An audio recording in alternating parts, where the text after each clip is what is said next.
जब भी आप मकान बनाते हैं तो ऐसे वक्त में सबसे मुश्किल काम में से एक होता है जो होता है लेबर मैनेजमेंट। तो जिसके लिए आप क्या करते हो, मार्केट में रेट कंपैरिजन करके और काम देखने के बाद आप किसी ठेकेदार का चुनाव करते हो। ठेकेदार और मकान मालिक इन दोनों में विवाद होने का सबसे मेन रीजन होता है जो होता है पेमेंट। अब दोस्तों होता यह है कि मकान मालिक जब नया नया घर बनाता है तो उसे पेमेंट मेथड के बारे में पता नहीं होता, जिसकी वजह से होता यह है कि काम जितना होने वाला होता है उससे ज़्यादा जो है मकान मालिक पेमेंट दे देता है और आगे चल के ठेकेदार को ये चीज़ पता चलती है कि उसने पैसा जो है वो ज़्यादा उठा लिया है और उसे खर्च कर दिया है, जिस वजह से वो आगे का काम जो है वो पूरा नहीं कर पाएगा।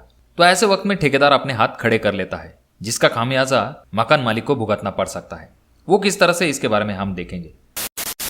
तो इसका दोहरा खामियाजा मकान मालिक को भुगतना पड़ सकता है। सबसे पहली चीज़ ये हो जाती है कि पहले ठेकेदार को एक तो पहले आप पैसे ज़्यादा दे देते हो।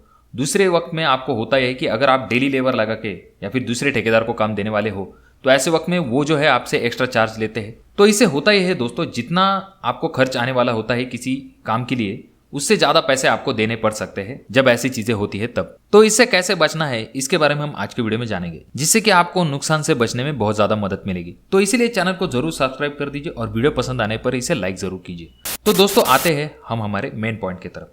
सबसे पहला स्टेप आपको ये करना है, जो कोई भी आपका घर है उसका आपको एक अप्रोक्सीमेट बिल बना लेना है। जो कोई भी आपके पास प्लान होगा उससे आपको मल्टीप्लाई करना है आपके रेट से, जिससे कि आपको आइडिया आ जाएगा कि उस ठेकेदार का बिल जो है वो अप्रोक्सीमेट कितना बनेगा। फॉर एग्जाम्पल के लिए हम देखेंगे कि हमारा जो घर है वो 1000 स्क्वायर फीट है और आपने जो है चिनाई और प्लास्टर वाले ठेकेदार को 100 रुपए के हिसाब से रेट दिया है। तो यानी कि हमारा बिल जो बनेगा वो बनेगा 1 लाख रुपए तक। सबसे पहले हम जानेंगे दोस्तों जो लेबर पेमेंट मेथड है उसके बारे में, जिसे कि वीकली पेमेंट भी कहा जाता है। अब होता यह है, ठेकेदार जो कोई भी मिस्त्री बिगारी आपके साइट पे भेजता है उनका पेमेंट जो है आपको वीकली करना पड़ता है। यानी कि आपको कैलकुलेट करना पड़ता है 4 मिस्त्री मल्टीप्लाई उनकी हाजिरी या फिर 6 बिगारी उनकी जो हाजिरी, यानी कि आपके साइट पे जितने मिस्त्री और जितने बिगारी आए हैं उतना पेमेंट आपको वीक में जिस दिन आपके यहाँ पर बाजार होता है उस दिन आपको ठेकेदार को करना पड़ता है। तो ये तो हो गया स्टेप नंबर 1। दूसरा पेमेंट का मेथड होता है जो कि होता है स्टेप बाय स्टेप मेथड। जैसा कि हमने देखा कि हमारा 1000 स्क्वायर फीट का बिल बन रहा है अप्रोक्सीमेट 1 लाख रुपए। तो उसके क्या करते हैं, हम स्टेप करते हैं। यानी कि हम ठेकेदार को प्लिंथ लेवल तक आने के बाद थोड़ा सा पेमेंट करेंगे, उसके बाद में लिंटल लेवल तक आने के बाद थोड़ा सा पेमेंट करेंगे। तो इस हिसाब से हम क्या करते हैं, जितना बिल बनने वाला है उसे हम स्टेप में डिवाइड कर लेते हैं। ये तो होगा मेथड नंबर 2। अब दोस्तों इन दोनों मेथड्स में से जो मेथड्स आपको सही लगती है उस हिसाब से आप पेमेंट कर सकते हैं। पर उससे पहले आपको ये चीज़ समझना बहुत ही ज़्यादा जरूरी है, जब आप लेबर पेमेंट करते हो तो ऐसे वक्त में आपको इस चीज़ की तरफ ध्यान देना है। जरूरी ये नहीं कि जितना आप लेबर पेमेंट करोगे उससे ज़्यादा आपका बिल बनेगा। कभी कभी होता यह है दोस्तों, आप लेबर पेमेंट देते जाते हो और आपका बिल जो है उससे भी ज़्यादा आप लेबर पेमेंट दे देते हो, तो ये आपका नुकसान हो जाता है। इसीलिए हमने क्या किया है, जो कोई भी आपका अप्रोक्सीमेट बिल बनने वाला है उससे आपको देख लेना है। जब भी आप ठेकेदार को पेमेंट करने वाले हो तो ऐसे वक्त में आपको देखना है कि ठेकेदार का बैलेंस पेमेंट कितना बचा है और आपका काम कितना कंप्लीट हुआ है, जिससे कि आपका फायदा यह हो जाएगा कि आप बिल से ज्यादा लेबर पेमेंट नहीं करोगे। और यहाँ पर इंपॉर्टेंट पॉइंट ये हो जाता है दोस्तों, जब भी आप ठेकेदार को पेमेंट करते हो तो ऐसे वक्त में किसी जगह पे आप जो है इन चीज़ों को नोट करके लिख लीजिए, जिससे कि आगे चल के आपको हिसाब करने में ज़्यादा दिक्कत नहीं होगी। वहाँ पर अगर आप अपने ठेकेदार का सिग्नेचर लेते हो तो ये तो बहुत ही अच्छी बात हो जाएगी।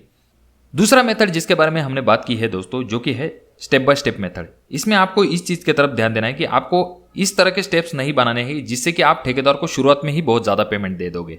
इसमें आपको इस टाइप के स्टेप बनाने हैं कि जिससे कि आपको जो है, अगर आपका ठेकेदार कभी काम छोड़ के भी चला जाता है तो ऐसे वक्त में आप डेली लेबर लगा के या फिर दूसरे ठेकेदार को लगा के उस काम को जो है उसी रेट में जो है कंप्लीट करने की कोशिश कर सको। तो इस हिसाब से आपको स्टेप बाय स्टेप मेथड बनाने। इसमें लोग क्या करते हैं, जो पूरा काम है उसको डिवाइड कर देते हैं, जैसे कि प्लिंथ लेवल तक आने तक इतना पेमेंट करेंगे हम, प्लास्टर इंटरनल प्लास्टर होने के बाद इतना पेमेंट करेंगे, एक्सटर्नल प्लास्टर होने के बाद इतना पेमेंट करेंगे। उस हिसाब से जो है वो स्टेप बाय स्टेप आपको काम कंप्लीट कर लेना है। तो इस टाइप से जो है दोस्तों आप पेमेंट कर सकते हो। यहाँ पर इंपॉर्टेंट पॉइंट ये है दोस्तों, आपको पेमेंट करते समय जब आपके हाथ में अप्रोक्सीमेट बिल होता है कि आपका घर का बिल कितना बनने वाला है, तो ऐसे वक्त में आपको पता चलता है कि आपका घर का काम कितना कंप्लीट हुआ है और आपने पेमेंट कितना किया है। कहीं ऐसा तो नहीं हो रहा है कि आप पेमेंट ज्यादा कर रहे हो और उस हिसाब से आपका घर का काम जो है वो उतना नहीं हो पा रहा है। तो इस चीज की तरफ आपको जरूर ध्यान देना है। अंत में मैं अगर आपको बताना चाहूँ दोस्तों, मान के चलेंगे अगर आपका बिल 1 लाख रुपए बन रहा है और ठेकेदार ने आपके पास से 1,10,000 रुपए अगर उठा लिए है, तो ये बहुत ही गलत बात हो जाती है। ठेकेदार को ऐसे वक्त में वो 10,000 रुपए आपको लौटाने चाहिए। अब ये तो हो गई एक बाजू दोस्तों।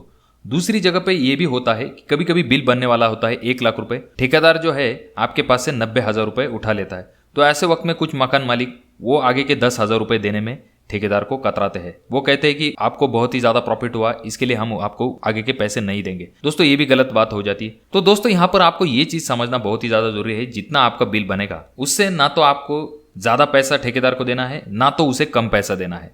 तो ये चीज आ जाती है दोस्तों। ऐसा अगर आप करते हैं दोस्तों तो होने वाले नुकसान से आप जरूर बच पाओगे और आपका घर का काम जो है वो आसानी से कंप्लीट कर पाओगे। तो दोस्तों ये था आज का वीडियो। मैं आशा करता हूँ कि वीडियो आपको अच्छी लगी होगी। वीडियो अगर आपको अच्छी लगी हो तो जरूर इसे लाइक कर दीजिए, और अभी तक आपने चैनल को सब्सक्राइब नहीं किया दोस्तों तो कैसे चलेगा, चैनल को जरूर सब्सक्राइब कर दीजिए।